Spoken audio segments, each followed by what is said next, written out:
la gestion des ressources humaines. Oui, donc, comme nous avions prévu, nous enregistrons ce webinaire pour pouvoir le rediffuser et le mettre à disposition plus tard. Donc voilà, l'enregistrement vient de commencer. Donc, je disais, bienvenue à ce webinaire consacré à la gestion des ressources humaines organisé par la CESOC. Donc, je m'appelle Valérie Vressoec, je travaille à la CESOC, qui est la Confédération des employeurs des secteurs sportifs et socioculturels, c'est long. Je suis responsable du département de formation et responsable des ressources humaines. Alors, la CESOC, en tant que confédération, rend principalement ses services à ses membres, qui sont les 14 fédérations du secteur socioculturel et sportif. Mais nous organisons aussi des formations à destination des directions, des coordinations des ASBL du secteur et des autres secteurs à profit social, en tout cas quand les thématiques le permettent. Donc nos formations et nos ateliers ont majoritairement un angle d'attaque juridique. Ce n'est pas le cas de celui-ci, qui a plutôt un angle d'attaque organisationnel. Donc, comment retrouver une dynamique collective, thématique ô combien d'actualité après la crise sanitaire liée au coronavirus, où nous avons été nombreux à télétravailler. Voilà. Et donc, nous avons été éloignés de nos équipes et de nos collègues pendant un certain temps. Donc, c'est une thématique à la fois d'actualité, mais c'est une thématique qu'il faut régulièrement remettre sur le métier à chaque fois que quelque chose arrive, un événement se passe et qui peut casser peu ou prou cette dynamique. Donc voilà, ce webinaire qui va durer 1h30 sert aussi d'introduction à une formation de 4 demi-journées, les 4 casquettes du responsable d'équipe que nous organisons en mars 2022. Ce webinaire, comme la formation de 2022, sont animés par Catherine Bardiot, qui est formatrice, coach, consultante spécialisée en management et leadership. Voilà, je lui céderai la parole après. Juste avant, vous demandez de couper vos micros quand vous ne parlez pas. Vos caméras, vous pouvez les laisser ouvertes ou les couper selon votre bande passante. Et si vous voulez demander la parole, le faire avec la petite main qui se trouve sous l'icône réaction de votre barre d'outils en bas de la fenêtre Zoom. Voilà, je vous souhaite un excellent webinaire et je passe la parole à Catherine.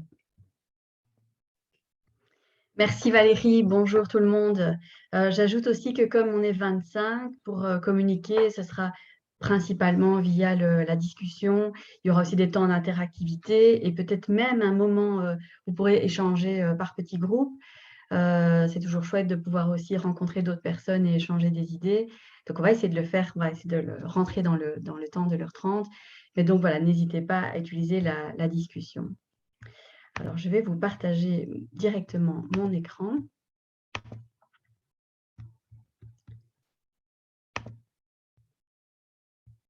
Là, je le mets en grand, s'il veut bien. Voilà. Eh bien, rentrons dans le vif du sujet. J'accompagne pas mal de directions, d'associations et de responsables d'équipe. Et ce que j'observe et ce qu'on me dit beaucoup, c'est que les contraintes administratives et financières, la recherche de fonds, la pression externe, la volonté de porter le projet et plein d'autres choses font que finalement, je me demande, et les personnes que je rencontre se demandent, mais finalement, quelle place pour la gestion de l'équipe et l'animation d'une dynamique collective? C'est souvent quelque chose qui finalement revient un petit peu après tout le reste et qui manque peut-être un petit peu de place dans les agendas. Alors du coup, ce que j'entends, ce que je vois et ce que je trouve qui est à mon goût trop de responsables d'équipe, je ne sais pas si ce sera votre cas, j'en vois beaucoup qui finalement se sentent noyés, ont l'impression d'avancer dans le brouillard, ont l'impression de devoir être des super-héros. Oui, je veux bien m'occuper de l'équipe, mais j'ai tellement de choses à faire et on me demande tellement de choses que c'est quand même assez lourd à porter. Manque parfois de temps, d'énergie, de plaisir au travail, sentent peut-être que leur équipe manque de maturité, manque d'efficacité ou estiment que leur équipe n'est pas assez motivée. Donc, il y a toute une série d'insatisfactions qui pourtant, voilà, qui sont reflétées aussi dans ce que j'entends là. L'équipe n'est pas assez motivée, c'est lourd, j'arrive pas à les faire changer, il y a plus de cohésion d'équipe, ce genre de choses. Et finalement, je me dis, mais pourtant, qu'est-ce qui fait tourner le projet? Et vous le savez, c'est quand même majoritairement les gens. Et donc, le but de ce webinaire, c'est aussi de pouvoir remettre à l'honneur cette gestion d'équipe qui fait partie de votre cœur de métier, qui parfois passe un petit peu à côté, alors que voilà, il y a du travail à faire, il y a une dynamique collective à entretenir et à activer. Alors, les valeurs de notre moment ensemble, celles que je vous propose en tout cas moi, je les ai mises là. Ce sont des valeurs qui me tiennent à cœur et qui font que, je l'espère en tout cas, je peux, rayonner dans mon métier. J'espère qu'elles vous parlent aussi. La progression individuelle et collective, le fait de vouloir, voilà, continuer à apprendre, à évoluer, à progresser, seul mais aussi en équipe. L'authenticité, moi je viens quand même pas mal avec ce que je suis et voilà, l'authenticité, c'est quelque chose qui est important pour moi aussi. La volonté d'avoir de l'impact et le plaisir, c'est aussi un moteur, pour bien faire les choses, pour être motivé, donc le plaisir, c'est aussi important pour moi. C'est important pour ce moment, j'espère qu'elle vous parle et j'en profite aussi pour dire que comme responsable d'équipe et pour installer une dynamique collective, c'est aussi quelque chose de chouette à faire, un travail à faire, de repérer quelles sont vous, vos 4-5 valeurs qui vous parlent, qui vous font vibrer, qui vous font avancer et qui sont comme un repère interne qui vous guide aussi dans la gestion d'équipe. Je ne parle pas forcément des valeurs de l'association, qui sont peut-être en complément avec celles-ci, mais en tout cas celles qui ne sont pas forcément à communiquer à l'équipe, mais qui, voilà, qui sont à entretenir, à activer, à faire vivre surtout pour vous. En tout cas, les miennes, ce sont celles-là. Alors, pour qui est ce webinaire? Je vous ai parlé de progression individuelle, de dynamique d'équipe. C'est pour vous si vous êtes prêt à investir du temps et à sortir de votre zone de confort. Pourquoi je dis ça? Parce que j'ai parlé de temps d'emblée et que forcément, vous n'aurez pas, ça vous serez peut-être déçu et déçu, de baguette magique à la fin de cette session, mais j'imagine que vous le savez. Ça veut dire que comme responsable d'équipe, pour retrouver une dynamique collective, il y a à investir du temps forcément, et sortir de sa zone de confort peut-être, puisque si actuellement la dynamique de l'équipe n'était pas suffisamment satisfaisante pour vous, ça veut dire que peut-être il faudrait tester aussi des nouvelles manières de faire. En tout cas, c'est ce que je vous inviterai à faire pour apprendre à construire une équipe étape par étape, et l'équipe de rêve qui serait l'équipe autonome, performante et positive, l'équipe dont on a tous envie qu'on a tous envie d'avoir. Alors, ce que moi, je vais vous faire, c'est partager les expériences et outils que j'ai acquis sur le terrain. Je me suis formée, évidemment, mais j'ai aussi été responsable d'équipe pendant une quinzaine d'années. Et je suis, comme Valérie l'a dit, coach, consultante, formatrice dans le secteur non marchand. Alors, avant de continuer, j'ai envie de vous demander qui vous êtes. Et pour faire ça, on va utiliser, je vais repartager un autre écran, une application qui s'appelle WooClap, que vous connaissez sans doute si vous allez pas mal en formation. Je lance ma fenêtre. Donc, WooClap, c'est un outil pour interagir, en fait. Ça va nous permettre de communiquer en grand groupe. Et donc, pour faire ça, il suffit de taper sur votre téléphone ou bien sur votre navigateur, ce qui est écrit là, wooclap.com/csoc. Et si vous le faites, vous verrez que WooClap vous dira qu'il faut patienter, qu'il y a une question qui va arriver. Je le fais en même temps que vous.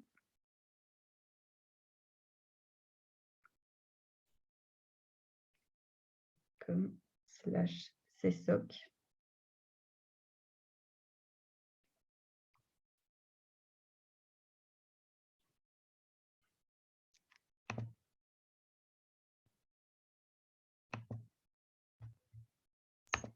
Avec le QR code, ça fonctionne aussi? Normalement, ça devrait fonctionner, oui.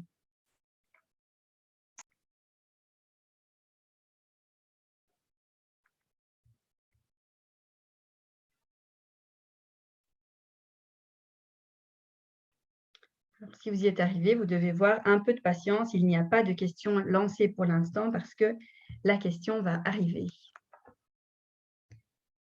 Est-ce que c'est bon pour tout le monde? Je peux y aller?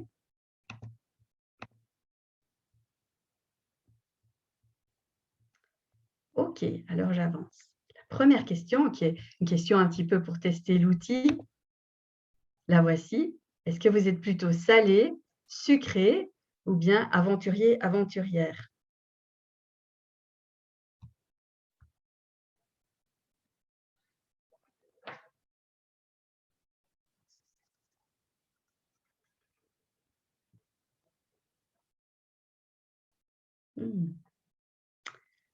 pas mal d'aventuriers et d'aventurières.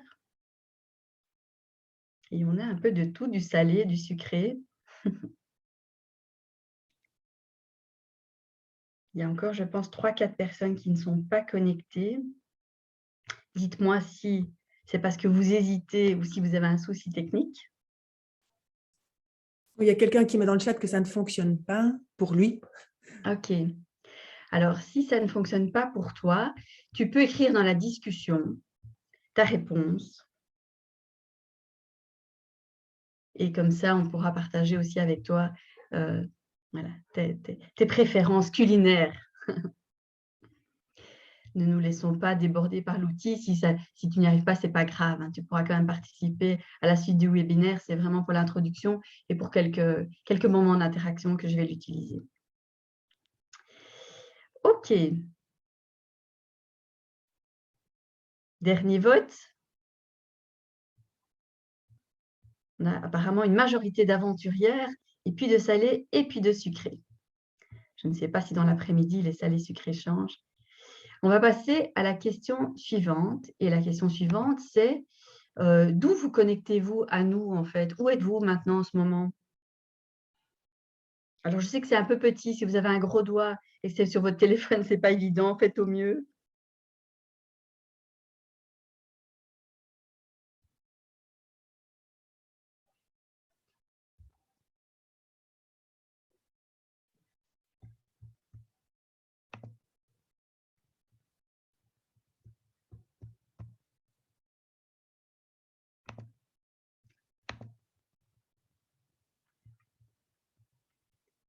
Alors, évidemment, on ne voit pas en détail, hein, mais on voit quand même bien que vous êtes assez bien étendu. On a même quelqu'un qui vient là-bas j'allais dire dans le sud. Je ne suis pourtant pas bruxelloise. On dit que les Bruxellois ont du mal à sortir de Bruxelles. Je ne sais pas si c'est vrai, hein. En tout cas, à côté de Bastogne, je ne sais pas où c'est. Et puis, on a la Flandre. C'est quoi là? Non, pas la Flandre. Le Hainaut occidental, presque près de l'Allemagne. Voilà, on a un peu une grande diversité, en tout cas, de localités. C'est l'avantage du Zoom, hein.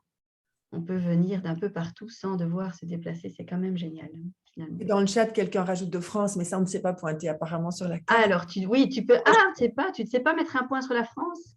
C'est ce qu'il est écrit, mais Ça ne marche pas. Ah, zut alors. En mettant ma carte, je me suis dit, on pourra mettre France, mais sauf évidemment, c'était dans le sud de la France. Mais... OK. La semaine dernière, il y a un Français qui n'a pas compris quand je disais 8. Donc, si jamais je dis 8 à un moment donné, ça veut dire 8. C'est ce qu'on m'a dit la semaine dernière. La personne n'arrivait pas à comprendre de quoi je parlais avec mon 8. Donc, voilà. Bien, troisième et dernière question pour faire connaissance. Quelle est votre expérience en gestion d'équipe? Est-ce que vous êtes au Paléolithique? Ça veut dire que vous avez une toute nouvelle équipe ou même pas et vous êtes vraiment voilà, tout à fait débutant. Vous êtes au Néolithique, vous êtes à l'Antiquité, au Moyen-Âge, au temps moderne ou à l'époque contemporaine. Et si vous êtes à l'époque contemporaine, ça veut dire que vous savez déjà beaucoup de choses, vous avez de l'expérience, mais vous vous posez encore évidemment des questions, puisque vous savez qu'on apprend toujours en gestion d'équipe, on n'est jamais parfait. S'il y a bien une leçon à retenir de ce webinaire, c'est celle-là. Chouette, j'aime bien quand on a plein de diversité d'expériences. Dans les groupes, on n'aura pas évidemment autant d'interactions dans un webinaire que dans une formation, mais dans les groupes, j'aime beaucoup quand il y a cette diversité d'expériences parce que ça permet aux personnes de l'époque contemporaine et des temps modernes de partager justement leurs outils et au Paléolithique de nous reposer des questions de base, j'ai envie de dire, des questions naïves qui nous permettent de nous remettre en question. Je trouve ça toujours chouette d'avoir cette diversité de profils et d'expériences. Bien, je vais enlever le WooClap. Merci déjà d'avoir participé à ces sondages. Désolée pour la personne qui n'a pas su se connecter ou les personnes, je vois Rochefort, Arlon, l'Antiquité, Mons, super. Alors, je repartage ma présentation PowerPoint pour avancer. Qui je suis moi? pour vous donner un petit peu plus de détails sur qui je suis, je vous ai fait un petit patchwork de photos. J'ai une formation d'ingénieur architecte pour la petite histoire. Ce n'était pas du tout ma vocation. J'ai fait un tout petit peu de chantier. Je ne sais pas si ça se voit que ce n'était pas du tout fait pour moi. J'étais très jeune sur ce chantier-là. Ça doit être ma seule photo sur chantier d'ailleurs. Entre cette photo-là et celle à droite où je donne une formation, où j'ai l'air un peu tracassée, là, je n'ai pas toujours l'air aussi tracassée en formation, ben, j'ai fait de la gestion d'équipe, de la gestion de projet. Voilà, j'ai pas mal changé aussi de secteur et d'horizon. Qu'est-ce que j'ai mis aussi? J'ai mis une photo de mes collègues du CFIP, puisque je collabore beaucoup avec le CFIP. C'est une équipe dans laquelle je me ressource aussi énormément. La petite photo à droite où je souris derrière ma caméra, c'est quand j'ai appris à donner une formation en Zoom et que j'ai enfin repris du plaisir, parce que j'avoue qu'au début du confinement, j'ai été un peu résistante au changement. Je ne sais pas pourquoi, parce que d'habitude, je suis plutôt aventurière aussi, moi. Mais au début, je ne voulais pas donner des formations en Zoom. Et ce jour-là, je me suis dit, mais en fait, c'est gai aussi. Et donc, je me suis pris en photo quand les gens sont partis pour me dire, oh, en fait, c'est chouette. J'ai mis aussi une petite photo de la formation du programme Manager avec plaisir, parce que ça aussi, ça me tient à cœur. C'est voilà, le fait de prendre du plaisir dans le fait d'accompagner les équipes et voilà, de s'épanouir. Je crois que ça permet aussi de rayonner sur l'équipe et puis de transformer son équipe. Et puis, ben, je suis voilà, épouse, maman, j'aime faire du piano et plein d'autres choses. Donc, moi aussi, j'ai à concilier pas mal de choses dans mon temps. Voilà pour ma présentation un petit peu brève. Alors, j'ai mis cette dia pour vous dire qu'à la fin du webinaire, je vous demanderai votre feedback dans la discussion. Voilà, ça me permet aussi de progresser et je crois que c'est important voilà, de pouvoir avoir cette pratique et cette habitude de recevoir du retour et voilà, pour pouvoir améliorer ce qui est à améliorer et conserver ce qui est évidemment à garder. Voilà pour l'introduction. Alors, comment construire cette équipe de rêve dont je parlais tout à l'heure? Je ne sais pas si vous le savez, mais pour construire une équipe, eh bien, il y a un escalier qui peut nous aider. Construire une équipe de rêve, ça se construit étape par étape. Cet escalier, je vous le montre là, sont les stades de développement d'une équipe qui vont passer de la collection d'individus à l'équipe autonome, performante et positive. Alors, je vais vous détailler ces différentes étapes. La première étape, c'est la collection d'individus. Vous voyez cette personne-là, ce guide touristique avec son parapluie, c'est à ça que ressemble une équipe au début. C'est-à-dire qu'on a un responsable ou une responsable d'équipe qui est au centre et toute une série d'individus, justement, qui vont circuler autour du responsable. C'est-à-dire qu'il va y avoir une forte dépendance entre le responsable et les membres de son équipe. C'est-à-dire, qu'est-ce que je dois faire? Est-ce que mon travail est bon? J'ai un souci avec mon collègue, j'ai un problème, je n'arrive pas à le résoudre. Voilà, il y aura une grande dépendance et toute la communication, du coup, va être centralisée. Si on devait faire un schéma, ce serait vraiment le responsable au centre et les autres tout autour, avec peu d'interaction entre les membres de l'équipe. Quand on suit un guide touristique, on parle à son voisin qu'on connaît bien, à la personne avec qui on est venu, mais on parle peu entre les membres du groupe, sauf peut-être quand le guide dit « Qu'est-ce que vous voulez manger ce midi ?» Là, il va peut-être y avoir commencé à avoir un but commun et on va commencer à avoir des échanges entre les membres du groupe.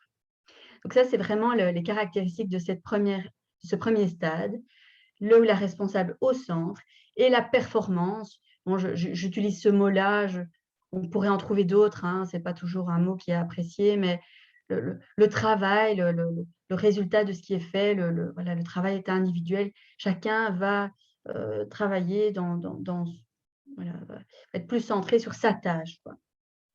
On aura peu de tâches collectives. Si vous avez une question, n'hésitez pas à écrire dans la discussion et quand j'aurai montré mes slides, j'y reviendrai parce que je ne les vois pas, vos questions, pendant que je parle, ou alors je compte sur Valérie pour me les relayer. Le deuxième stade, la confrontation, eh bien, c'est un petit peu l'adolescence de l'équipe. Alors, ceux et celles qui ont des adolescents comme moi voient ce que ça veut dire. ça veut dire, je vois Olivier qui sourit, ça veut dire qu'on a un petit peu un stade de confrontation qui est normal, hein. Je ne suis pas psychologue, mais je pense que c'est normal. On va commencer à vouloir s'ajuster, en fait. C'est pour pouvoir un peu sortir de cette dépendance première, eh bien, il est nécessaire de pouvoir se confronter, c'est-à-dire d'exprimer ses attentes. Oh ben moi, en fait, le travail, je ne le voyais pas comme toi. Le fonctionnement, je ne le voyais pas comme ça. En équipe, moi, une équipe, je vois ça comme ça. Dans une équipe, j'ai besoin, pour fonctionner, j'ai besoin de, je ne sais pas, mais de convivialité, de communication, de procédure. Voilà, on va encourager les membres de l'équipe à se parler. Et du coup, le responsable va commencer à avoir un rôle plus de facilitation.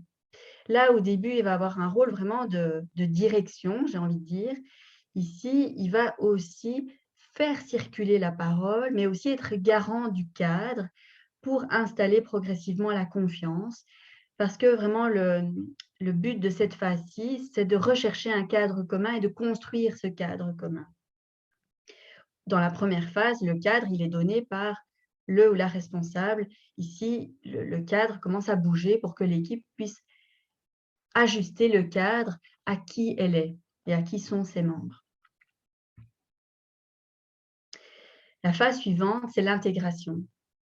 L'intégration, vous le voyez, il y a beaucoup plus de travail collectif. Ça veut dire que, en fait, ce cadre qui a été un peu déformé, reformé, il est clair, il est compris, il est accepté par le groupe. La performance, elle devient individuelle, mais aussi collective. Il y a des choses qui se passent entre les membres de l'équipe. Le travail collectif, il est visible aussi, parce qu'on peut travailler individuellement dans un collectif, mais ne pas le percevoir. Ici, c'est vraiment, voilà, je fais mon travail individuellement, mais je vois aussi le travail collectif. Et la confiance est installée. Voir le travail collectif, c'est vraiment un ingrédient super intéressant pour former une équipe. Et c'est ce qui a sans doute été perdu en partie avec le télétravail, c'est qu'on voyait moins le collectif. Je me rappelle d'une équipe que j'avais accompagnée à une époque parce qu'ils ne faisaient pas équipe, justement, ils ne se sentaient pas faire partie d'une équipe. Et comme beaucoup de coachs, d'accompagnateurs font, à un moment donné, je leur ai donné un exercice qui était de dessiner un bateau ensemble. Hein, l'exercice peut-être un peu bateau, mais qui avait été justement super révélateur, c'est que le fait de dessiner ce bateau, à la fin de la journée, et c'était la première journée qu'on travaillait ensemble, ils m'ont dit, mais en fait, là, on s'est senti une équipe. Et le truc, c'est qu'ils avaient fait un bateau ensemble, ils avaient vu qu'ensemble, ils avaient construit quelque chose qu'ils avaient perdu, en fait. Ils ne voyaient plus ce collectif. Et ça, c'est souvent ce que les personnes ont perdu dans le télétravail, c'est je ne vois plus que je fais partie d'un collectif, je suis là toute seule avec mes tâches, quoi. On a vu aussi, par exemple, des équipes qui se relayaient sur le terrain, donc pas forcément en télétravail, et qui ne pouvaient plus, en fait, qui fonctionnaient par bulle et ne pouvaient plus fonctionner avec l'ensemble du groupe et du coup perdaient aussi ce sens de la performance, entre guillemets, collective. Alors, vous pourriez me dire, ben là, voilà, parfait, on a notre équipe. Qu'est-ce qui manquerait à ce moment-là? Ben, il manque le dernier stade, le stade de l'équipe de rêve. Et cette équipe de rêve, eh bien, la voilà. Bon, d'accord, l'image aurait pu être mieux choisie. Ils sont là sur leurs ordinateurs, ils ne nous ressemblent pas tellement. Je ferai un effort pour chercher une équipe qui nous ressemble peut-être plus. Mais ce qui est intéressant sur cette photo-là, c'est la place du responsable. Peut-être que vous vous dites que le responsable, c'est la personne à gauche avec ses lunettes. Et puis vous vous dites non, parce qu'on a mis une femme comme responsable pour changer. C'est peut-être la personne avec son t-shirt mauve. Eh bien non, le responsable sur cette photo, c'est celui qui est derrière avec son téléphone. Alors, pourquoi est-ce qu'il est là derrière avec son téléphone? Parce que son équipe, elle est quoi, à votre avis? J'ai vu Françoise qui le disait. Tu peux le dire, Françoise. Elle est autonome, c'est ça hein, que tu dis, je le vois sur tes lèvres. Je ne vois pas la discussion. Qu'est-ce que vous avez écrit dans la discussion? Quelqu'un peut me le dire? Ce mot-là, autonome. Voilà, elle est autonome. Et ça, c'est vraiment la clé pour que l'équipe fonctionne bien.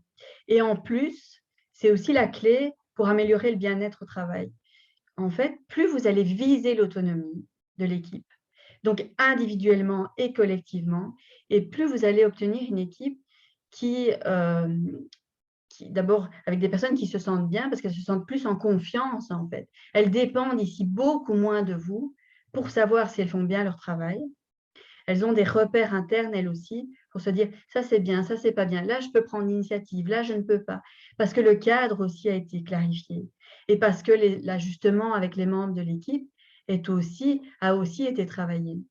Ça veut dire qu'elles sont autonomes non seulement sur la performance, sur le travail, mais aussi sur les relations. Elles n'ont plus besoin de vous dès qu'il y a un petit conflit. Parfois, on peut avoir un gros conflit ou une grosse difficulté dans le travail et évidemment avoir besoin de son responsable. Mais l'idéal, et ça améliore encore une fois le travail, la qualité du travail et le bien-être, c'est que les conflits aussi puissent se gérer de manière la plus autonome possible. Alors évidemment, ça ne veut pas dire que le responsable, il ne fait rien. Là, il n'est pas sur Facebook ou en train de jouer au Scrabble sur son téléphone. Enfin, en tout cas, c'est ce que j'imagine. Le responsable, à ce moment-là, il a beaucoup plus de temps pour se tourner vers le futur et vers l'extérieur. C'est-à-dire que tout ce qu'on disait au début, chercher des fonds, peut-être pas la pression administrative, peut-être que là, il y a aussi des choses à partager dans l'équipe ou à chercher l'efficience, mais chercher des partenariats, travailler l'image de l'association, peut-être voilà, les relations avec le CA, que sais-je.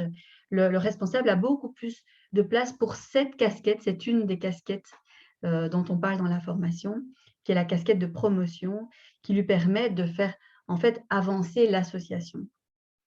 Il ne laisse pas complètement tomber ses autres casquettes, évidemment, il continue à s'occuper de l'équipe, mais voilà, il a beaucoup plus de temps pour pouvoir faire cette casquette et en plus, c'est aussi au bénéfice de l'équipe. Donc, les 4 étapes, elles sont là. Et on passe de la collection d'individus, très dépendante du responsable, avec le responsable au centre, à la confrontation où on va faire bouger le cadre, ajuster le cadre, installer la confiance, les bonnes relations, la convivialité aussi, et puis l'intégration, où là, on commence à travailler ensemble et à être dans ce cadre.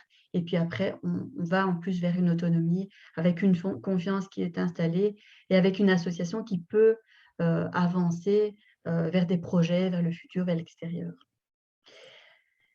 Le cas du télétravail, je l'ai mis là pour mémoire parce que justement, ce qui s'est passé dans le télétravail ou dans le système de bulles dans les équipes, eh bien, cette perte de voir l'ensemble du collectif et cette perte de sens aussi parfois. Et du coup, eh bien, des équipes qui fonctionnaient bien, qui étaient au stade de l'intégration ou même autonomes, performantes et positives, hop, ont reculé de 2 ou 3 marches. Et en fait, c'est normal parce que cet escalier, c'est vrai que je vous le montre là de manière linéaire, mais évidemment, ce serait plutôt un cycle. Ça va bouger régulièrement en fonction de nouveaux projets, de crises, de départs, d'arrivées. Voilà, évidemment, une équipe, ça bouge, ce n'est pas aussi linéaire.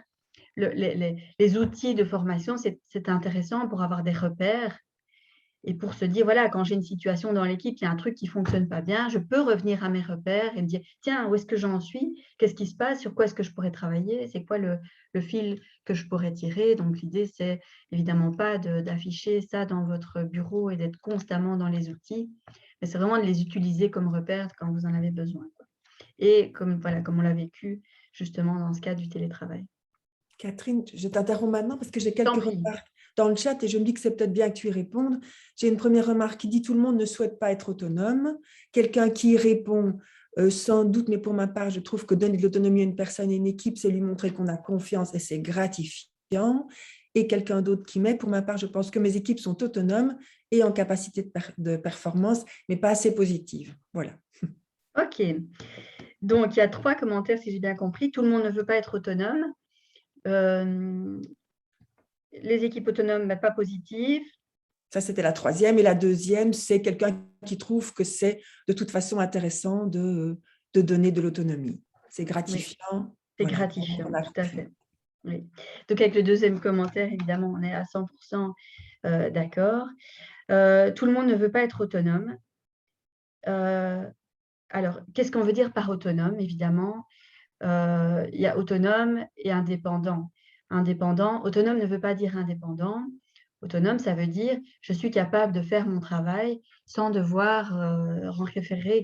En fait, le job pour lequel je suis payée, je peux le faire. Je réponds à ce qui est attendu de moi. Je suis capable de le faire, je suis motivée pour le faire, je rentre dans ma fonction, je rentre dans mon job. Alors, indépendant, ce serait voilà, quelqu'un justement qui fait ce qu'il veut, qui ne rentre pas forcément dans le cadre, qui sort de sa description de fonction, je fais mon truc à côté des autres. Ça, ce serait un peu plus problématique. Et donc, quelqu'un qui ne veut pas être autonome, ben, c'est peut-être quelqu'un qui est au premier stade et qui est au stade en tout cas qui se sentirait mieux a priori dans une équipe collection d'individus avec le responsable qui reste au centre. Et c'est bien là où je vous encourage à revoir ce modèle-là parce que je le vois souvent, en fait, ce frein-là. L'équipe ne veut pas être autonome. Et c'est pour ça que c'est sortir de sa zone de confort et pour moi, c'est un défi motivant en tant que responsable de se dire comment est-ce que je vais faire pour que la majorité des membres de mon équipe soient autonome dans son travail et envie de le faire. Voilà. En fait, incarne son travail, quoi, fasse son travail, fasse ce qui est attendu et le fasse de manière motivante et impliquante pour lui-même, quoi. Je ne dis pas que c'est simple. Ici, on est en fait à ce stade-ci, au stade du diagnostic, en fait. Hein. Après, c'est comment est-ce qu'on y arrive. Il y a encore pas mal d'étapes à franchir. Alors, je ne sais déjà plus me relier. Autonomie. Tu peux me redire, Valérie, s'il te plaît, le troisième commentaire? Le troisième commentaire, c'était... Ah oui, l'équipe... Attends, je ne le retrouve plus parce qu'il y en a eu depuis. Mais donc, c'était en capacité de performance et autonome, mais pas assez positive. Je crois que c'est celui-là. Ah oui, c'est ça. Voilà. Alors, du coup, ça veut dire que cette équipe-là est peut-être au stade encore de confrontation. Il faudrait un petit peu analyser ce qui fait que les personnes ne sont pas positives, en fait. Des personnes qui sont compétentes et pas motivées. Je ne sais pas si vous connaissez le leadership situationnel. C'est un outil qui est super intéressant pour repérer justement qu'est-ce qui fait qu'une personne n'est pas... comment est-ce que je peux déléguer, comment est-ce que je peux accompagner une personne pour qu'elle arrive à son autonomie, justement. Est-ce qu'il y a un problème de compétence? Est-ce qu'il y a un problème de motivation, de compréhension du cadre? Et donc là, une équipe qui est autonome mais pas positive, il faudrait essayer d'analyser, est-ce que c'est un problème par rapport au cadre? Et le cadre, ça peut être le sens et les valeurs.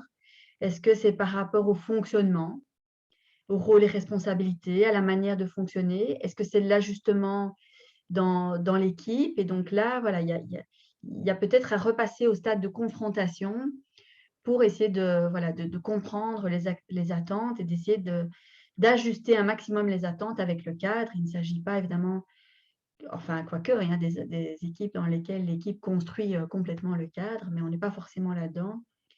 Et donc, c'est dans le cadre comment est-ce que l'équipe peut s'ajuster et comment est-ce qu'on peut ajuster le cadre les uns aux autres pour répondre aux attentes.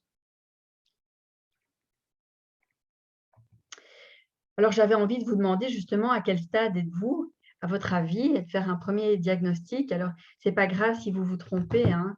C'est une première estimation, on va dire. Je vais vous repartager le WooClap de tout à l'heure.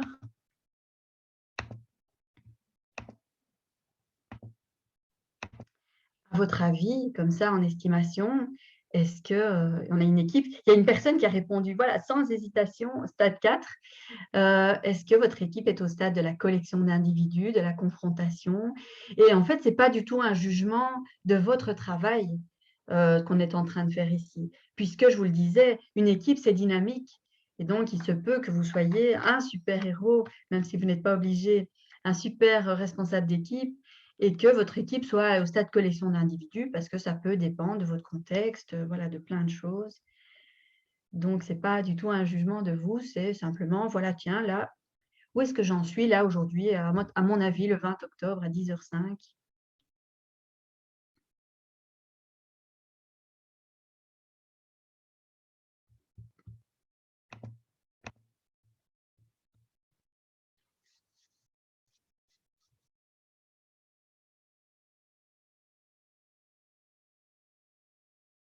Voilà, et la diversité de vos réponses reflète ce que je dis, hein, que l'équipe, ça bouge et que on peut avoir un peu de tout.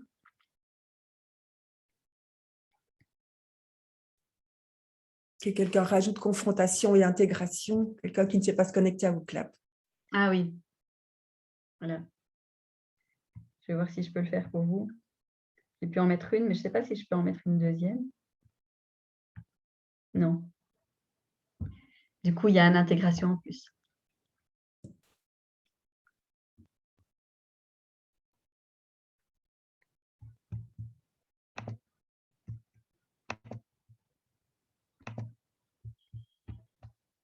Alors, je vous laisse réfléchir pour les derniers pendant que je prépare la suite. Donc, intéressant de se repositionner, en tout cas, si vous êtes intéressé, de vous dire, tiens, ce serait chouette de retrouver une dynamique. Ben, en fait, où est-ce qu'on en est? Et du coup, ça peut vous aider, encore une fois, comme repère, à vous dire, mais finalement, qu'est-ce que je pourrais tirer comme fil pour faire avancer l'équipe? Et je vois que Frédéric nous dit, la phase de confrontation peut être épuisante si elle est dure. En effet, le rôle de facilitateur dans cette phase-là et de garant du cadre peut être une phase assez difficile, assez lourde. Ce qui me fait dire aussi que votre investissement dans l'équipe, votre temps, justement, il va pouvoir varier énormément dans ces différentes phases. Peut-être que dans ces phases-là, voilà, au niveau de notre énergie, de notre investissement émotionnel aussi, ça peut être beaucoup plus lourd à ce moment-là, plus léger à d'autres, quoi. Alors, je repartage. Vous donner un élément supplémentaire qui est pour passer d'une phase à l'autre, qu'est-ce qu'il faut faire en fait pour bien comprendre ces différentes phases. Donc, en fait, pour passer de collection d'individus à confrontation, il faut vérifier que vos attentes par rapport aux membres de l'équipe soient claires et compris par chacun des individus. En fait, que chacun soit dans son job, quoi. Et installer la confiance entre vous et les membres de l'équipe. Ça, c'est vraiment le premier stade. Et ça, je vois souvent que ça met à mal l'équipe quand un des membres ou plusieurs membres de l'équipe déjà ne rentrent pas tout à fait, voilà, sortent un peu du cas, ne sont pas compétents aussi. Ça arrive souvent que voilà, il y a un problème de compétence, d'adéquation au poste et peut-être parce que le poste a changé ou des choses comme ça. Donc ça, c'est en fait s'occuper de chacun des membres des individus, c'est vraiment le premier stade, quoi. À la fin de cette étape-ci, donc, les attentes par rapport à l'équipe sont claires et acceptées. Il y a une confiance entre vous et les membres de l'équipe.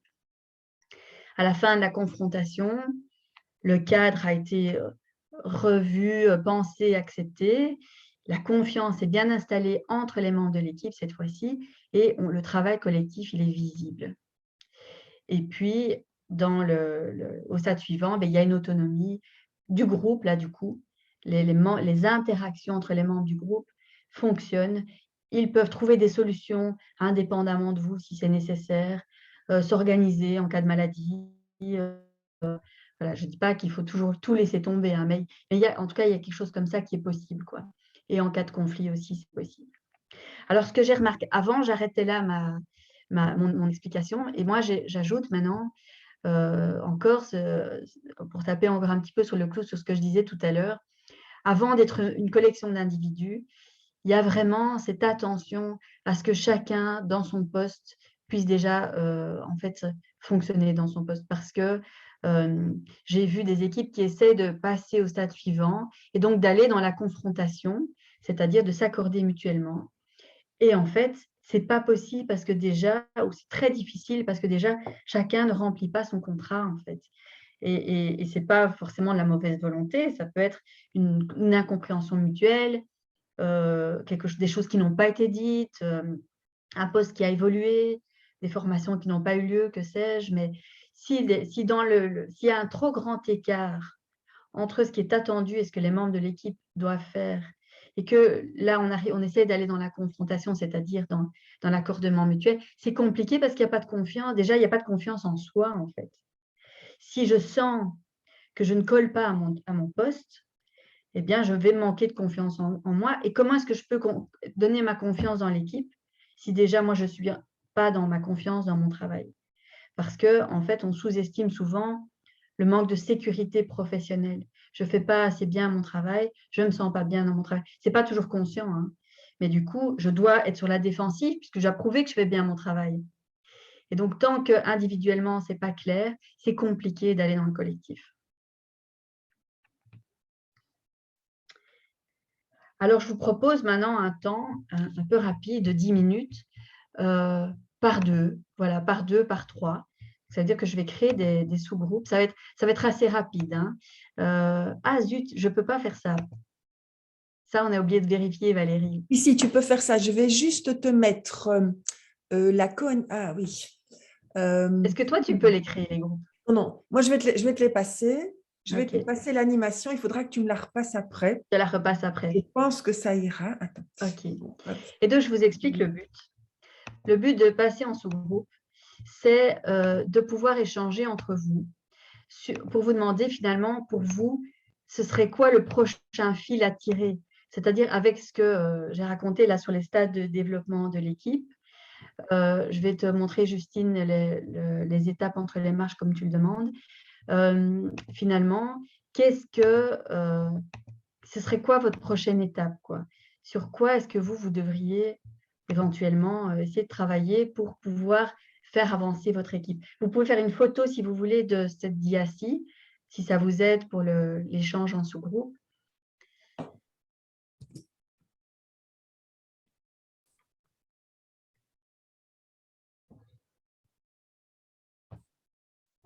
Formation, il vaut mieux frustrer qu'ennuyer. Qu'on apprend mieux si on est frustré que si on s'ennuie. Donc, voilà, au moins le positif, c'est que si tu es frustrée, Marie-Pierre, c'est que c'était intéressant. Et donc, je me console comme ça. J'espère que ça te console un petit peu aussi. Je vous invite à écrire dans la discussion si vous avez envie de le faire. Voilà, de partager votre prochain pas. Du coup, ce serait quoi? Qu'est-ce que vous en retenez de cette discussion? Là, il nous reste 5 minutes pour clôturer. Donc, c'est voilà, rapidement, qu'est-ce que vous aurez envie de mettre en place ou quelle serait votre prochaine étape, quoi.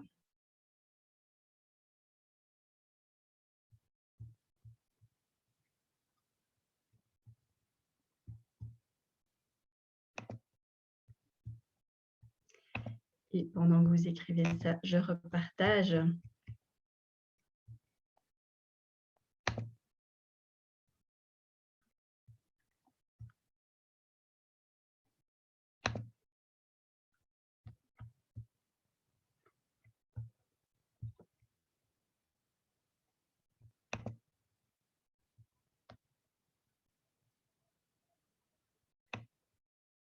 C'est évidemment pas évident de résumer une discussion courte en plus, mais voilà. Je vois que voilà, ça commence. Sandrine a noté quelque chose.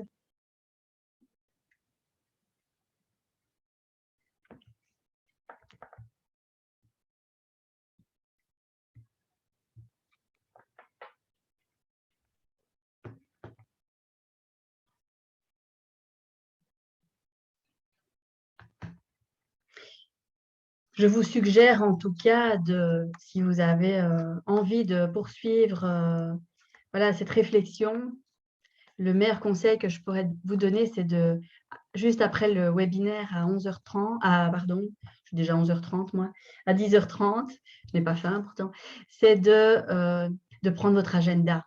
Voilà, moi, ce que je vous conseille, parce que pour pouvoir poursuivre la discussion, c'est intéressant que vous puissiez vous mettre du temps dans votre agenda pour vous dire qu'est-ce que j'en retiens moi de ce webinaire-là. Vous allez recevoir les dias, les slides, qu'est-ce que vous allez en faire, ce serait quoi votre prochaine étape, voilà, si je veux réinstaller la confiance, qu'est-ce que je pourrais faire, ce serait quoi mon premier pas. Donc vraiment l'agenda, je dirais que c'est le premier pas à faire pour que vous puissiez aussi avancer là-dedans, quoi.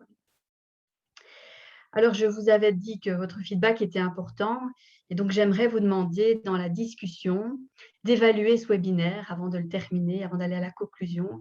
Si vous avez trouvé ça vraiment super, ben, vous mettez un 8. 8 comme 8, voilà pourquoi je disais 8 comme les Français ne comprennent pas le 8. Je sais bien, j'apprends à parler français. Le 8, donc ça, c'est si vous avez trouvé vraiment ça génial, comme l'infini, hein, le 8, c'est l'infini. Vous avez, voilà, ça vous a remotivé pour vous occuper de votre équipe, vous vous êtes rendu compte que vous faisiez déjà plein de choses bien, voilà, vous avez peut-être une première étape pour avancer. Donc voilà, si vous êtes super content, vous mettez un 8. Et bah, si vous êtes un peu moins content, vous descendez dans les chiffres. Et comme ça permet aussi voilà, d'évaluer l'animation de ce webinaire.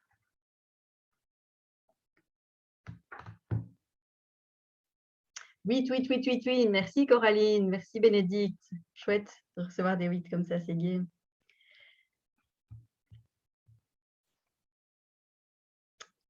6 pour Florence, 7, 8, super. Je vous laisse continuer, comme ça me permet après le webinaire aussi d'analyser un petit peu vos chiffres, même si bien sûr, je n'ai pas un retour construit. Hein. Quand on demande un feedback, vous le savez, on demande un retour construit, mais voilà, ça donne déjà une idée. Alors, vous dire encore 2 choses. La première, c'est que, s'il veut bien passer, les 3 erreurs types des responsables, vous allez vous dire que je suis une obsédée de l'agenda, mais c'est de ne pas consacrer du temps à la gestion de son équipe, et c'est vrai que je suis une obsédée de l'agenda, donc c'est de déjà voilà, avoir du temps, prendre du temps pour le faire, et si ça vous intéresse, je peux aussi j'ai mis mes coordonnées dans les slides, je peux aussi vous donner un petit guide qui permet voilà, de vous donner quelques conseils de gestion du temps, ça peut aussi être intéressant pour vous. Alors, deuxième erreur, ne pas construire une vision, des objectifs et un plan d'action pour le projet, pour l'équipe, pour soi. C'est de rester au stade un peu trop court terme, je vais dire. Donc, c'est de se projeter, voilà, ça manque souvent. Mais en fait, c'est quoi le but? Qu'est-ce que je veux concrètement? Visualiser là où vous voulez arriver, c'est aussi impliquant pour vous et pour l'équipe. Et évidemment, vous l'aurez compris, ne pas chercher à développer l'autonomie et entretenir une trop grande dépendance avec les membres de l'équipe. Faire ce qu'on appelle du micromanagement, c'est-à-dire peut-être être trop dans le quotidien, dans le contrôle au jour le jour et moins justement dans l'autonomisation, la projection et les objectifs. Avec souplesse, évidemment. Hein. Je ne suis pas en train de vous dire qu'il faut fixer des objectifs et il faut rester à ça. Non, il y a évidemment de la souplesse à mettre là-dedans. Alors, dernière chose à vous dire, c'est la formation dont Valérie parlait tout à l'heure. Donc, les casquettes du responsable. L'idée, les objectifs, c'est voilà, c'est 4 demi-jours en Zoom pour voilà, voir comment incarner le rôle de chef d'orchestre dans toutes ses dimensions, en fait, dans ces différentes casquettes de responsable. Vous trouverez plus d'infos sur le site de la CESOC pour pouvoir vous auto-évaluer aussi dans chacun de ces rôles. Quels sont les rôles que vous occupez le plus, le moins, et comment est-ce que vous pourriez incarner encore mieux ou pleinement, en tout cas, votre rôle, et de construire une équipe autonome, performante et positive. Les dates sont là, ce sont des lundis après-midi, si je ne me trompe. Vous recevrez les slides, donc vous verrez toutes ces infos-là aussi, vous allez les recevoir, avec aussi les coordonnées de la CESOC et les miennes. Je vous l'ai dit, vous pouvez, si vous avez une question, si vous voulez recevoir le petit conseil de gestion du temps en plus ou quoi, ben vous pouvez aussi m'envoyer un mail. Je suis aussi sur LinkedIn et sur la CESOC, vous trouvez les informations sur la formation et plein d'autres choses. Je suis une obsédée du temps, mais j'ai dépassé de 2 minutes, c'est pas bien. En fait, Catherine, tu n'as pas dépassé du temps, mais ce n'est pas grave, c'était jusqu'à 11 heures. C'était jusqu'à 11 heures. Ben voilà. Et voilà. Eh bien, voilà, je ne sais pas pourquoi. C'était jusqu'à 11 heures. Ça veut dire que, les amis, nous avons gagné une demi-heure. Ça, mais il reste peut-être du temps pour prendre les commentaires qui sont dans le... Voilà, c'est ça. Excellent. Attends, mais je vais mettre fête. On a gagné une demi-heure de notre temps aujourd'hui. Donc, en effet, profitons-en pour approfondir encore un petit peu et pour prendre vos questions, soit sur la formation, soit sur ce qui a été dit aujourd'hui, sur les échanges en sous-groupe. Voilà, profitons-en pour utiliser ce temps-là.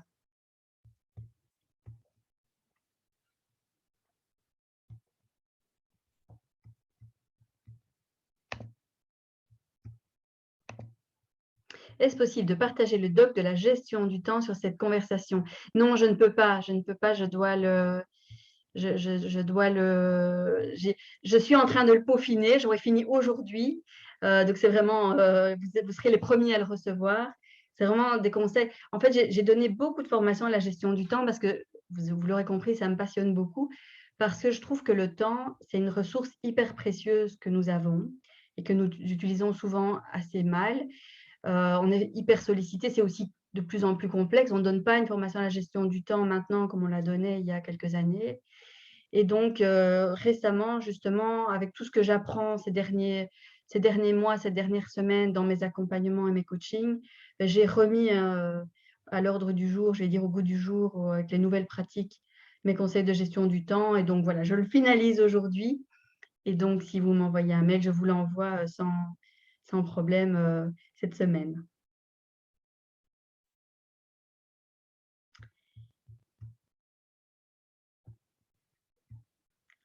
Est-ce qu'il y a d'autres questions ou commentaires?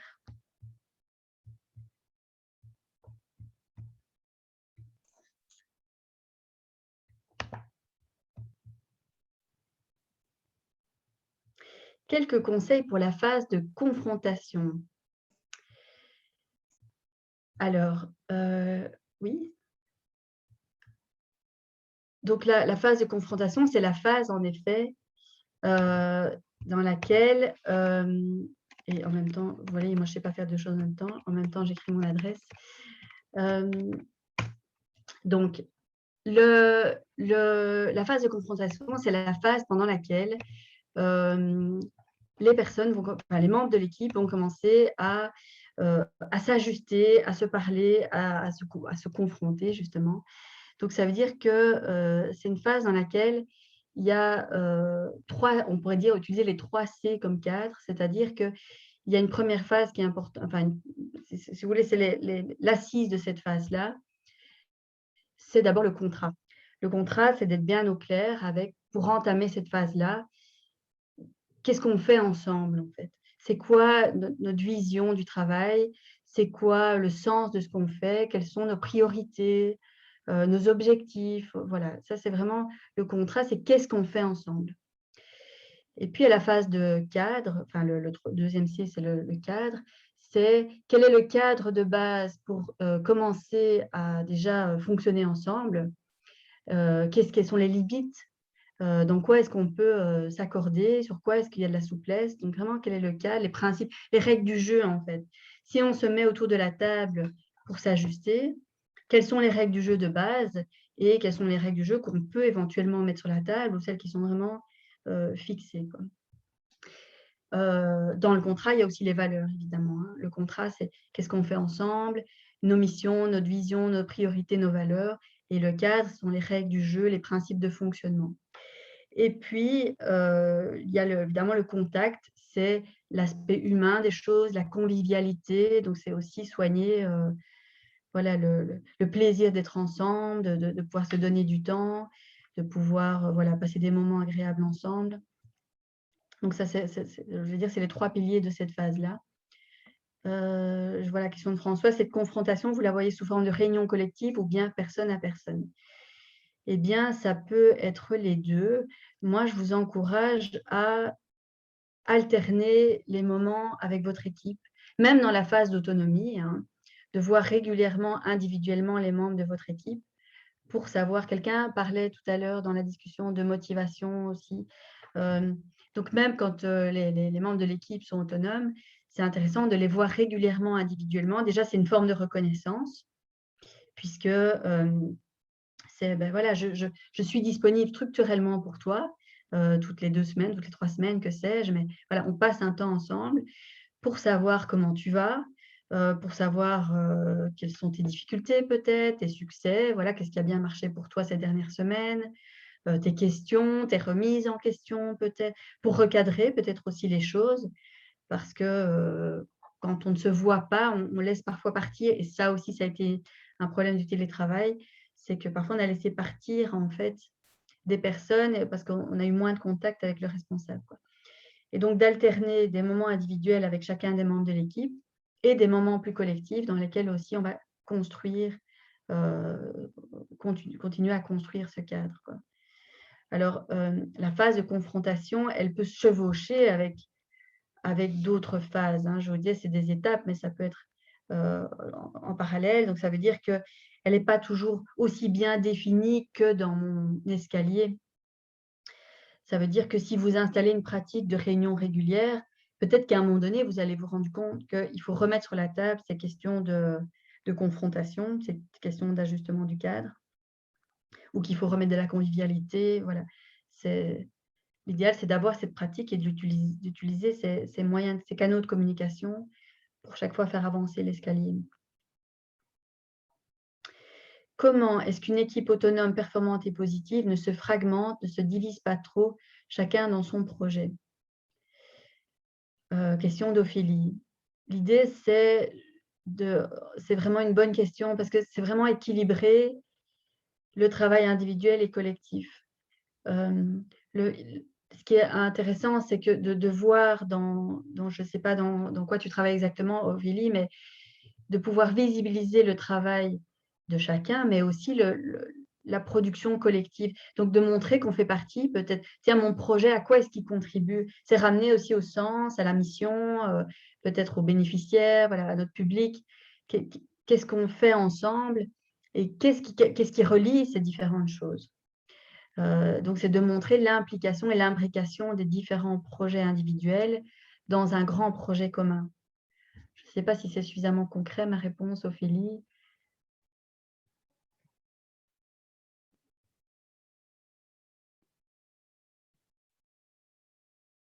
Donc, ça peut vouloir dire aussi faire des groupes de travail ensemble.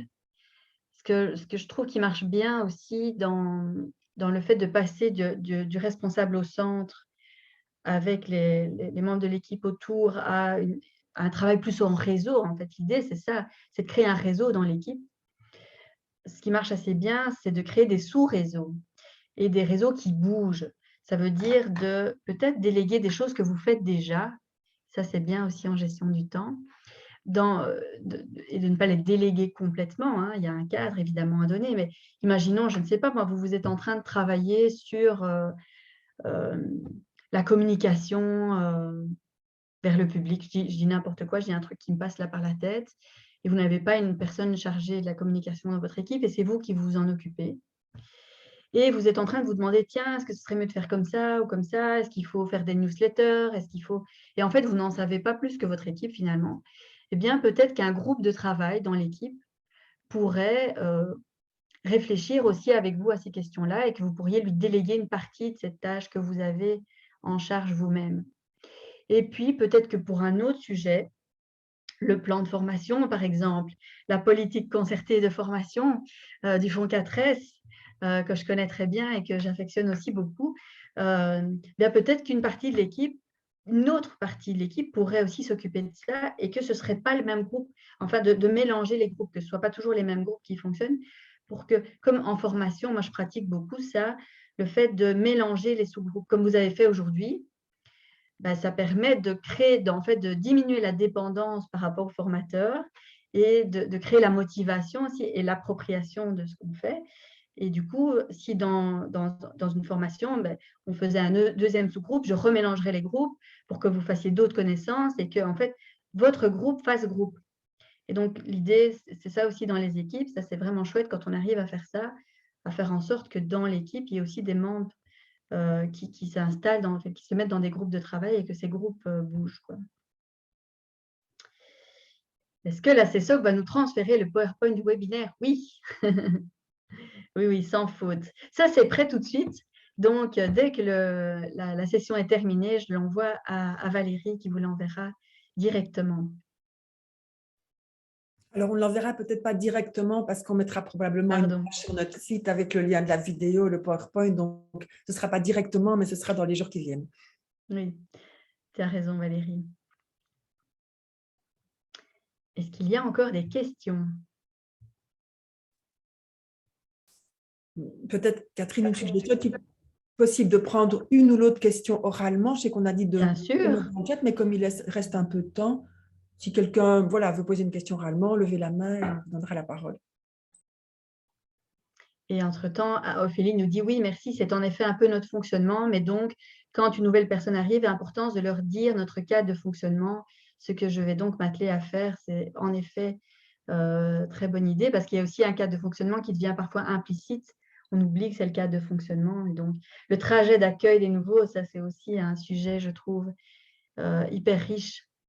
Qu'est-ce qu'on fait pour accueillir un nouveau dans cette dynamique et pour l'inclure? Est-ce que vous avez des idées, si vous n'avez pas d'autres questions, sur qu'est-ce qu'on fait pour inclure une nouvelle personne dans une dynamique qui fonctionne bien? Vous pouvez soit l'écrire dans la discussion, soit le dire oralement. Un parrain, une marraine, oui.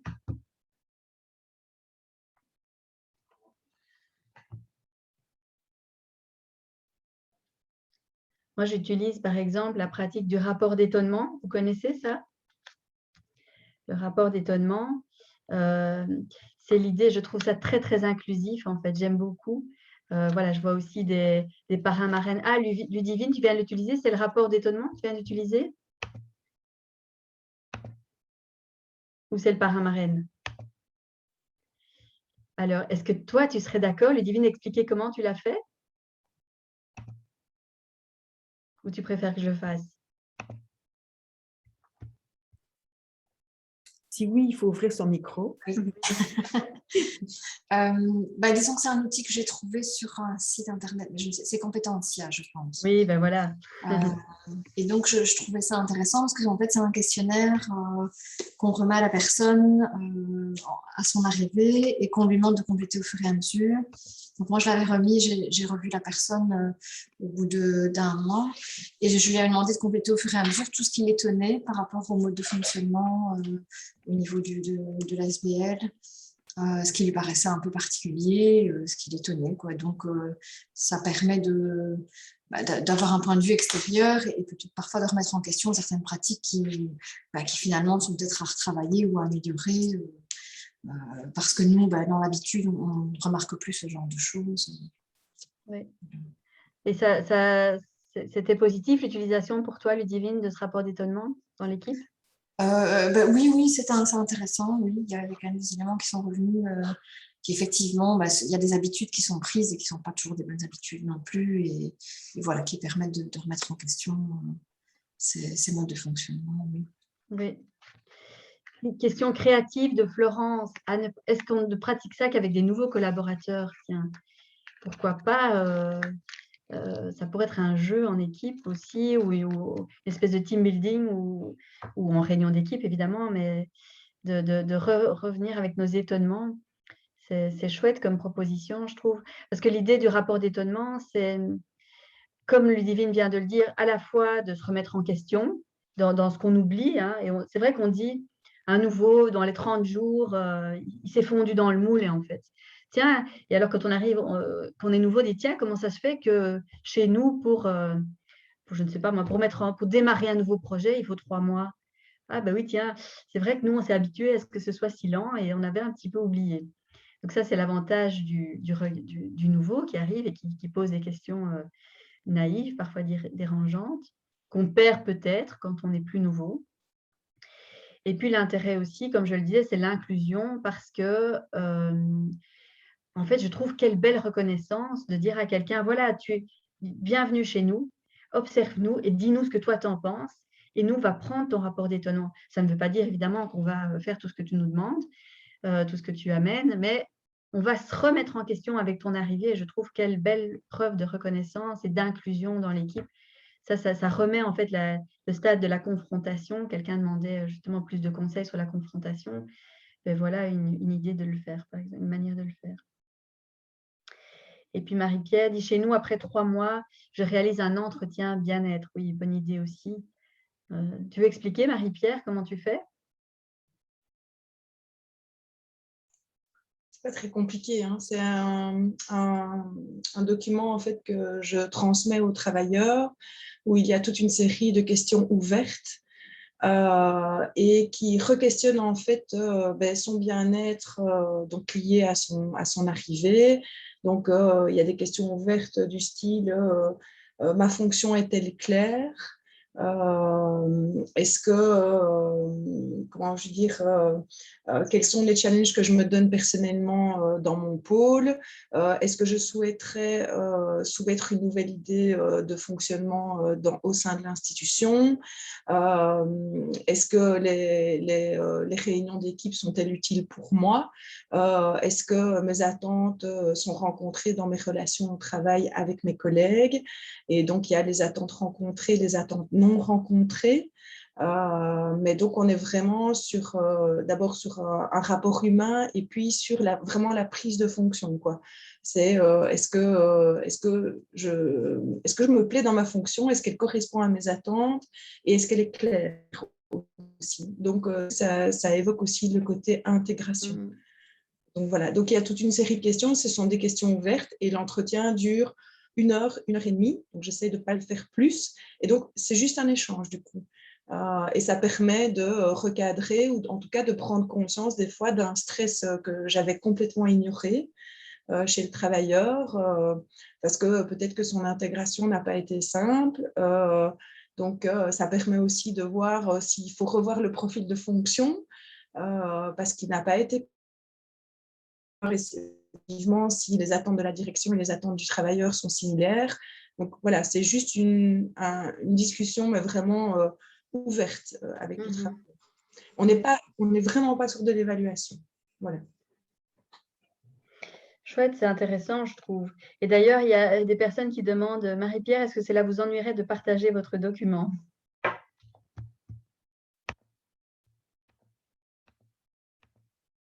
Ceux qui le veulent, qui mettent leur adresse mail et je vais faire un copier-coller, je l'enverrai à ceux qui le demandent.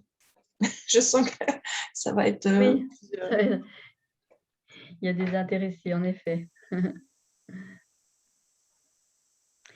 Moi, j'ai aussi des modèles d'entretien.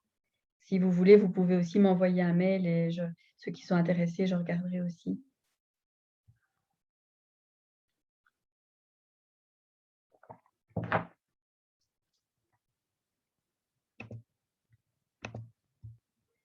J'ai vu aussi un autre message, je crois, que je n'ai pas relevé. Il y avait en tout cas quelqu'un qui disait qu'il avait aussi une farde avec les documents utiles pour l'accueil des nouveaux. Ah oui. Ah oui, Justine, génial. On parle aussi de gestion humaine des ressources. J'aime beaucoup l'expression. Je ne la connaissais pas.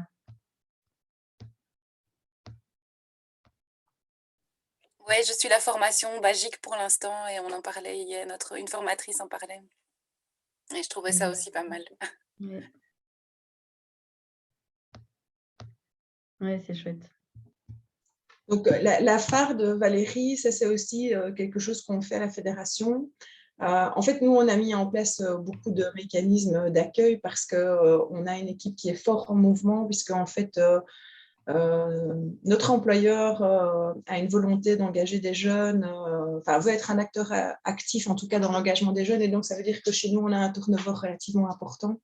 Et donc, on s'est rendu compte aussi des faiblesses de ce turnover. Et donc, on a mis en place toute une série de choses voilà, que ce soit dans l'accueil ou la transmission aussi du savoir entre le travailleur entrant et le travailleur sortant. Et donc, la phare d'accueil, c'est nous qui l'avons mise en place, mais ça, c'est une phare relativement basique. C'est donc, dans cette phare est repris, je vais dire aussi les us et les coutumes de l'institution.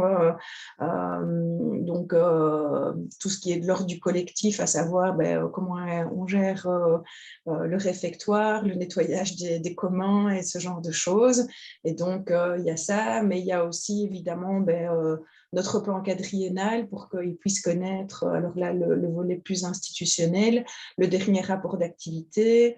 On a fait toute une série de tutoriels puisqu'il arrive qu'un travailleur sortant ne voit pas le travailleur entrant. Hein. On connaît tous les APE qui partent en 7 jours. Et donc, du coup, on a créé toute une série de tutoriels. Et donc, en fonction de dans quel pôle le travailleur se situe, eh bien, il a les tutoriels de son pôle pour pouvoir être plus autonome et lui permettre de moins solliciter peut-être ses collègues qui sont plus anciens et qui, des fois, sont fatigués aussi, qu'on repose tout le temps les mêmes questions. Donc, il faut être très attentif aussi aux anciens. Donc, enfin, voilà, il y a aussi le fonctionnement de la photocopieuse, le scan, le VPN pour l'accès à distance. Donc, il y a des choses très organisationnelles et il y a des choses qui sont liées plutôt au fonctionnement du pôle. Voilà, donc c'est une FART qui reprend toute une série de choses. Voilà. Merci Marie-Pierre. Et du coup, ça me faisait penser aussi, quand tu disais qu'il faut faire attention à l'équipe, aussi les départs en fait. Quand il y a quelqu'un qui quitte, quelle que soit la raison, c'est aussi un processus qui serait intéressant à travailler quand ça se reproduit souvent. Ou en tout cas, si c'est une seule fois, y être attentif. Mais si ça se reproduit souvent, on essaie de travailler ce processus-là parce qu'il y a forcément un impact aussi sur l'équipe. Donc, comment est-ce qu'on dit au revoir à la personne qui part? Comment la personne dit au revoir à l'équipe? Comment est-ce qu'on se réorganise après? C'est aussi quelque chose de très important, la manière dont on soigne le départ, parce que ça entretient aussi le collectif, parce que ça entretient la confiance.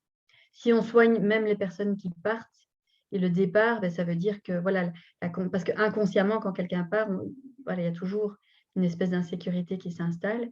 Et donc, voilà, vraiment marquer cette phase-là, c'est aussi important pour la dynamique d'équipe. Et Justine a écrit, quand il y a beaucoup de non-dits, de critiques, de négativité dans une équipe, n'est-ce pas dangereux de fonctionner avec le rapport d'étonnement? Du moins s'il est partagé en équipe. Ce rapport est accessible à l'équipe ou uniquement à la direction. Donc, c'est clair que le rapport d'étonnement, il faut être prêt à le recevoir.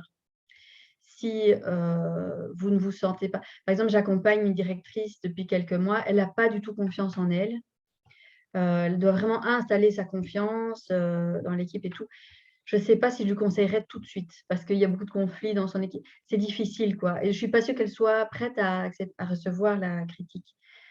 La critique constructive, mais voilà, je verrai avec elle si elle serait prête à le faire. Mais moi, c'était plus parce que je trouve que c'est une grosse responsabilité du coup qu'on donne à ce nouveau travailleur ou cette nouvelle travailleuse, et le risque est de l'exposer du coup à cette responsabilité d'oser jeter des pavés dans la mare et puis de se reprendre des retours de meute, quoi. Oui. Il ne faudrait pas utiliser la nouvelle personne qui arrive pour amener le changement, en fait. Non. Du coup, en effet, moi, je le ferais plutôt, et même, en fait, quand ça va bien, moi, je le fais plutôt en, je ne sais pas, Marie-Pierre, mais non, la personne qui a dit qu'elle faisait le rapport, Ludivine, je crois, plutôt en duo, quoi, pas avec l'équipe. Donc, voilà, c'est ce que Ludivine dit, je ne l'ai pas exposé à l'équipe, je l'ai seulement vu avec la nouvelle personne. Parce que aussi, pour la nouvelle personne, comme tu le dis, c'est un peu intimidant, hein. Moi, je me rappelle que j'ai pratiqué, j'ai moi dû faire un rapport d'étonnement il y a des années quand je suis arrivée dans une équipe, et je me rappelle que ça m'intimidait un peu, déjà rien qu'avec mon responsable, de devoir lui dire ce qui m'étonnait. Donc, il faut mettre la personne en sécurité, quoi. Bien, merci à toutes et toutes. On arrive à la fin, je crois, hein. Je ne sais pas si Valérie, tu veux conclure peut-être remettre. Oui, je veux bien. Les Oui, écoute, je veux bien. Coordonnées. En tout cas, dire à Marie-Pierre que je suppose que tu n'as pas eu le temps de copier toutes les adresses qui sont dans le chat, d'autant plus que je ne suis pas sûre qu'on puisse faire des copier-coller. Donc, je propose plutôt aux personnes qui voudraient que Marie-Pierre envoie ce document de nous envoyer leur adresse à info@csoc.be et je les transmettrai à Marie-Pierre, comme ça elle ne devra pas tout copier. Oui, alors moi je voulais dire merci à Catherine, vous dire merci pour votre participation, rappeler qu'on enverra les slides et qu'on mettra le webinaire, l'enregistrement du webinaire en ligne. Dire aussi que la formation de Catherine, celle dont nous avons parlé en 4 après-midi au mois de mars, est déjà à l'agenda sur notre site et que vous pouvez vous y inscrire. Vous dire aussi qu'en matière de RH, nous avons aussi des groupes RH, on appelle ça atelier gestion des ressources humaines, qui concernent plutôt l'actualité juridique. Voilà, on a 3 groupes, un à Bruxelles, un à Namur et un à Oui. Ils sont quasiment complets, mais si vous étiez intéressé par ces groupes RH qui traitent de l'actualité RH, juridique RH, voilà, vous pouvez m'envoyer un mail ou faire une marque d'intérêt sur notre site. Voilà, donc ça, c'était pour les autres ateliers. Et voilà, je vois Catherine remet la dia de la formation qui va s'intituler les 4 casquettes du responsable d'équipe. Voilà, au mois de mars. Voilà. Moi, j'ai fini pour la clôture. Catherine, je te laisse le dernier mot. Ben, le dernier mot, c'est un grand merci à tout le monde. Je vais vous envoyer un petit cœur, voilà, parce que la distance, on manque de liens, mais on peut au moins s'envoyer des petits cœurs. Bonne journée à tout le monde. Merci. Et je suis vraiment super contente de m'être trompée sur le temps et d'avoir pu avoir en plus quelques échanges. J'espère vous rencontrer une prochaine fois, peut-être en vrai ou en Zoom. En tout cas, je vous souhaite à tout le monde une bonne journée. Au revoir. Au revoir.